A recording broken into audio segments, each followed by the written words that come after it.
Salam alaikum, rêver de morsure de chien en islam, partie 2.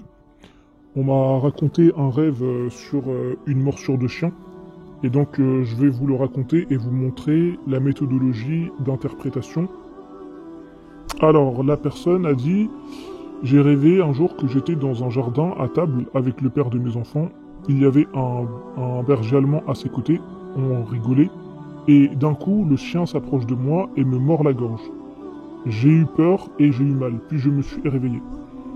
Donc je lui dis dans l'interprétation, il y aura quelqu'un de la famille proche avec qui vous allez vous disputer et la personne va vous insulter en face. La personne qui a fait le rêve confirma en disant: c'est exactement ça.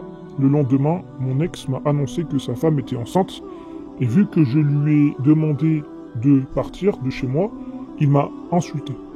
Bonne interprétation. Quelle est la méthodologie pour ce rêve?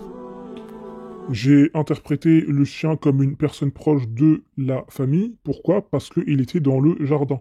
Et les chiens, généralement, quand on a un chien pour les gens qui ne sont pas musulmans ou pour les gens qui sont musulmans, et bah le chien il rentre pas à la maison et donc il est dans le jardin.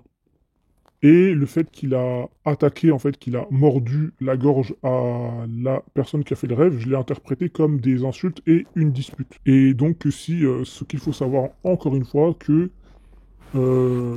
les rêves ou l'interprétation d'un rêve peut montrer un événement du présent, du passé et du futur. Donc, ce qu'on peut en conclure, que les rêves en apparence mauvais peuvent avoir une interprétation et l'interprétation ne sera pas totalement mauvaise ou très dangereuse. Et on en déduit aussi que les rêves en apparence mauvais ou les rêves de morsure de chien ne sont pas des cauchemars, mais peuvent être des rêves qui viennent d'Allah, qui sont déposés par les anges et qui nécessitent une interprétation.